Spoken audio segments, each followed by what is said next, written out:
We start with this year. By-elections give us an early indication of the mood of voters and voting patterns. Well, a number of them were held around the country recently. Gauteng, KZN and Mpumalanga, the Northern Cape, all saw people heading to the polls. Let's get an idea of the developments from elections analyst Wayne Sussman. Wayne, good morning and thank you very much for your time.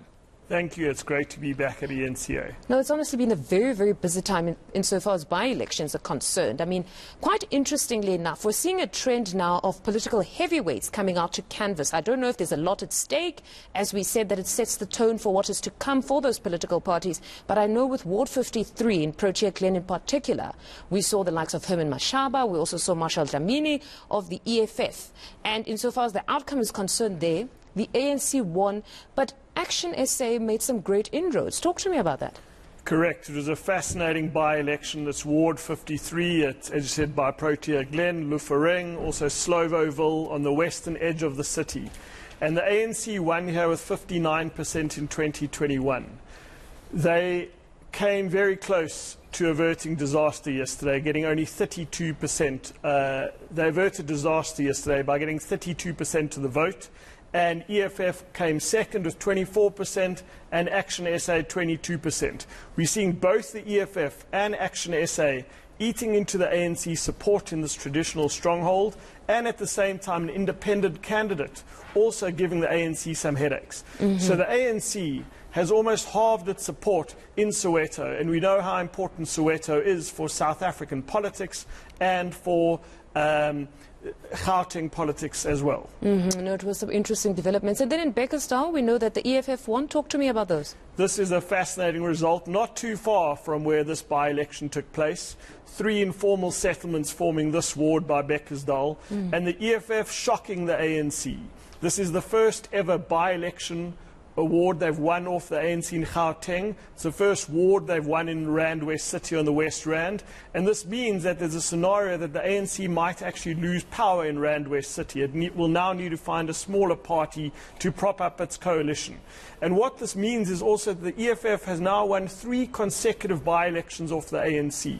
They've now won a by-election off the ANC early in the year in the Northern Cape, in Mahikeng in the northwest, and now yesterday in Rand West City. So this will really give the EFF a lot of enthusiasm. I suppose the bringing out of the political heavyweights is in fact working for most of them. Then to the Northern Cape, the Democratic Alliance won that particular by-election. Just take us through the numbers. Well, the DA has had a very difficult time with by-elections since about 2018 on the road to the 2019 election. And here you see a fascinating result with them winning a ward back off the ANC in the town of Carnarvon, which is known for the square kilometre array. And this will really boost their morale because they were able to get people who in 2021 supported a small local party, also Freedom Front voters, and the DA won this ward. They were, in 2021 they finished 4th, yesterday they finished 1st. So it means that the ANC lost a ward in the Northern Cape and in Rand West City, and were given a very close shave in Soweto. There's clearly a trend that's forming, but we'll talk about what your observations are after this. But then if we had to go to the political hotbed, KZN, Umvoti, they had theirs there. Take us through those results. This was a 3-horse race which should have gone either way. The ANC got 30 more votes in the IFP and 33 more votes in a regional party called the Bantu Bato Congress. So this was a win by the narrowest of margins and a crucial win for the African National Congress. This means they remain, they're not in government in Umvoti, but it means they remain the largest party. And they lost ground. There are 3 distinct parts of this ward. The ANC lost ground everywhere.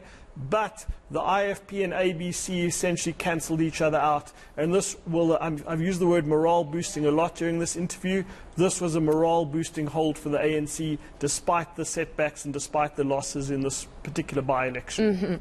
Another morale boosting one is that of Mpumalanga. We all know it's mostly predictable there because it's their stronghold. They seem to have retained their power there. Might be predictable, but what other opposition parties want to see is a consistent trend that the ANC is losing power or losing percentages and losing margins everywhere. If one follows PSL soccer, this is the home area of TS Galaxy, the PSL team. This is where the by-election took place, and the ANC actually increased its percentage. So it shows that in rural areas of Mpumalanga, Limpopo, the Eastern Cape, this is going against the trend of the ANC losing support, because the ANC are not only holding these wards, in many of these wards they're increasing their vote share. So those who are writing off the ANC better do so at their peril, because I can show you many examples across the country where the support's holding strong.